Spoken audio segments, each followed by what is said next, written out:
अथ षोडशो अध्याय। भगवान की विभूतियों का वर्णन। उद्धव जी ने कहा, भगवान आप स्वयं पर ब्रह्म हैं, न आपका आदि है और न अंत।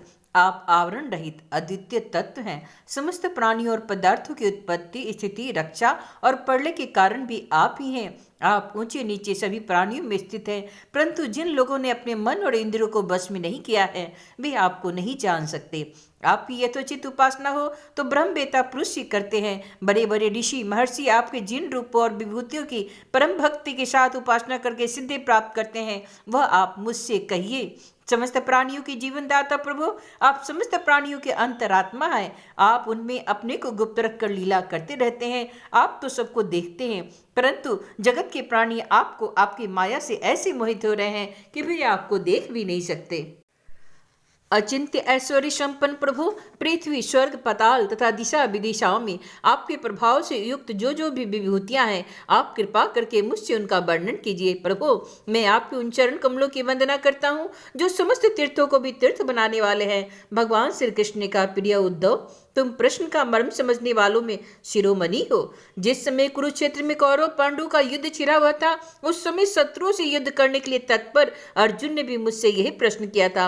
अर्जुन के मन में ऐसी धारणा हुई कि कुटुंबियों को मारना, और वो भी राज्य के लिए, बहुत ही निंदनीय है, अधर्म है। साधारण पुरुषों के समान वह यह सोच रहा था कि मैं मारने वाला हूं और ये सब मरने वाले हैं। यह सोचकर वह युद्ध से उपरत हो गया।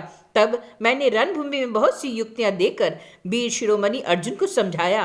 उस समय अर्जुन ने भी मुझसे वही प्रश्न किया जो तुम अभी कर रहे हो। उद्धव जी, मैं समस्त प्राणियों का आत्मा हितैषी सुहृद और ईश्वर नियामक हूँ। मैं ही इस समस्त प्राणियों और पदार्थों के रूप में हूँ, और इनकी उत्पत्ति, स्थिति एवं प्रलय का कारण भी मैं ही हूँ। गतिशील पदार्थों में गति हूँ, अपने अधीन करने वालों में मैं काल हूँ, गुणों में मैं उनकी मूल स्वरूपा साम्यावस्था हूँ, और जितने भी गुणवान पदार्थ हैं उनमें उनका स्वाभाविक गुण हूँ।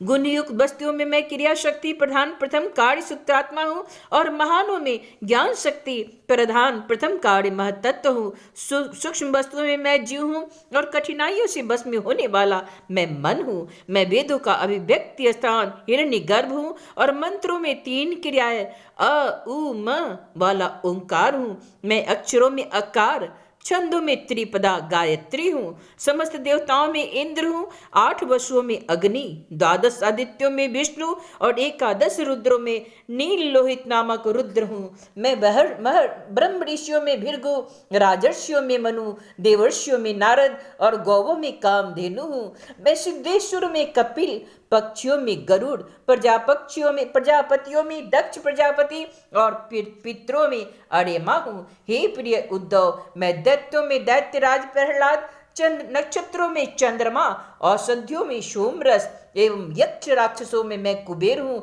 ऐसा समझो, मैं गजराज में ऐरावत, जल निवासियों में उनका प्रभु वरुण, तपने और चमकने वालों में सूर्य, तथा मनुष्यों में मैं राजा हूँ।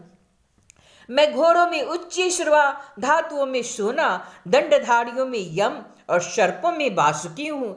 हे निष्पाप उद्धव जी, मैं नागराजों में शेषनाग, सिंह और दाढ़ वाले प्राणियों में उनका राजा सिंह, आश्रमों में संन्यास और वर्णों में ब्राह्मण हूँ। मैं तीर्थ और नदियों में गंगा हूँ, जलाशयों में समुद्र हूँ, अस्त्र शस्त्र में धनुष तथा धनुधरों में त्रिपुरारी शंकर हूँ। मैं निवास स्थानों में सुमेरु, दुर्गम स्थानों में हिमालय, वनस्पतियों में पीपल और धान्यों में जौ हूँ। मैं पुरोहितों में वशिष्ठ, वेदवेताओं में बृहस्पति, समस्त सेनापतियों में स्वामी कार्तिक, और सन्मार्ग प्रवर्तकों में भगवान ब्रह्मा हूँ।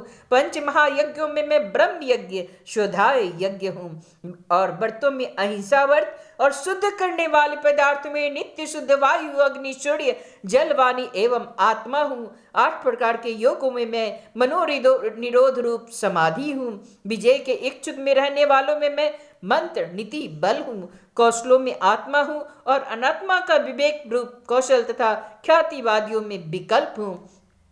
मैं स्त्रियों में मनु पत्नी शत्रुपा हूँ, पुरुषों में स्वयंभु मनु हूँ, मुनीश्वरों में नारायण हूँ और ब्रह्मचारियों में अश्नत कुमार हूँ। मैं धर्मों में कर्म संन्यास अथवा इष्टनात्र के त्याग द्वारा संपूर्ण प्राणियों को अभय दान रूप सच्चा संन्यास हूँ। अभय के साधनों में आत्मस्वरूप का अनुसंधान हूँ। अभिप्राय गोपन के साधनों में मधुर वचन एवं मौन हूँ और स्त्री पुरुष के जोड़ों में मैं प्रजापति हूँ। जिनके शरीर के दो भागों में पुरुष और स्त्री का पहला जोड़ा पैदा हुआ था। सदा सावधान रखकर जागने वालों में संवत्सर रूप काल हूँ। ऋतुओं में बसंत, महीनों में मार्गशीर्ष और नक्षत्रों में अभिजीत हूँ। मैं योगों में सत्ययुग, विवेकियों में महर्षि देवल और असित, व्यासों में श्री कृष्ण द्वैपायन व्यास तथा कवियों में मनस्वी शुक्राचार्य हूँ। सृष्टि की उत्पत्ति और लय, प्राणियों की जन्म मृत्यु तथा विद्या और अविद्या के जानने वाले भगवानों में, विशिष्ट महापुरुषों में मैं वासुदेव हूँ।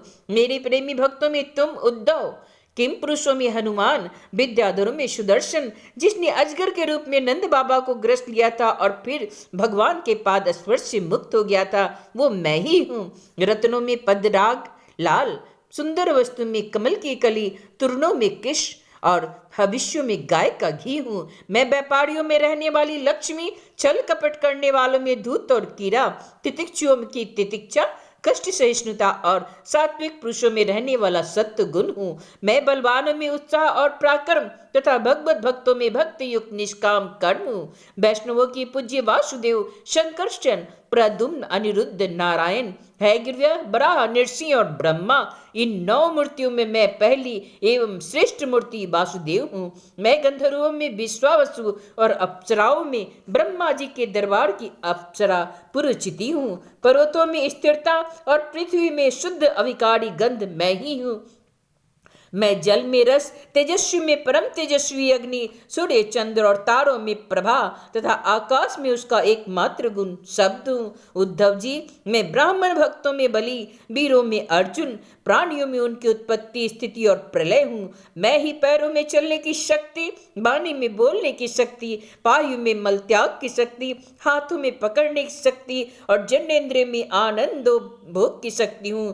त्वचा में स्पर्श की, नेत्रों में दर्शन की, रचना में स्वाद लेने की, कानों में श्रवण की और नासिका में सूंघने की शक्ति भी मैं ही हूँ। समस्त इंद्रियों की इंद्रिय शक्ति भी मैं ही हूँ। पृथ्वी, वायु, आकाश, जल, तेज, अहंकार, महातत्व, पंच महाभूत, जीव, अव्यक्त, प्रकृति, सत्य, रज, तम और उनसे परे रहने वाला ब्रह्म, ये सब मैं ही हूँ। इन तत्वों की गणना लक्षणों द्वारा उनका ज्ञान तथा तत्व ज्ञान रूप उनका फल भी मैं ही हूँ। मैं ही ईश्वर हूँ, मैं ही जीव हूँ, मैं ही गुण हूँ और मैं ही गुणी हूँ, मैं ही सबकी आत्मा हूँ और मैं ही सब कुछ हूँ। मेरे अतिरिक्त और कोई भी पदार्थ कहीं भी नहीं है।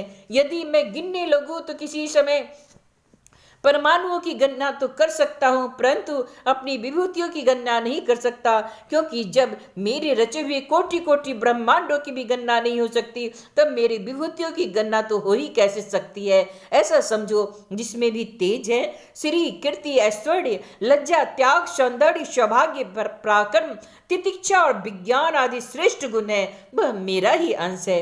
हे उद्धव जी, मैंने तुम्हारे प्रश्न के अनुसार संक्षेप में विभूतियों का वर्णन किया। ये सब परमार्थ वस्तु नहीं है, मनोविकार मात्र हैं, क्योंकि मन से सोची और वाणी से कही हुई कोई भी वस्तु परमार्थ नहीं होती, इसलिए एक कल्पना ही होती है। इसलिए तुम वाणी की स्वच्छंद भाषण से रोको, मन के संकल्प विकल्प बंद करो, इसके लिए प्राणों को बस में करो और इंद्रियों का दमन करो। सात्विक बुद्धि के द्वारा प्रपंचामुख बुद्धि को शांत करो, फिर तुम्हें संसार के जन्म मृत्यु रूप विहर मार्ग में भटकना नहीं पड़ेगा। जो साधक बुद्धि के द्वारा वाणी और मन को पूर्णतः बस में नहीं कर लेता, उसके व्रत, तप और दान उसी प्रकार छीन हो जाते हैं जैसे कच्चे भरे उस घड़े में भरा हुआ जल। इसलिए मेरे प्रेमी भक्त को चाहिए, मेरे परायण होकर भक्ति युक्त बुद्धि से वाणी, मन और प्राणों का संयम करे। ऐसा कर लेने पर फिर कुछ भी करना शेष नहीं रहता, वह कृत्य हो जाता है। इति श्रीमद्भागवते महापुराणे परमहंस्या संहितायाम् एकादश स्कन्धे षोडशो अध्याय।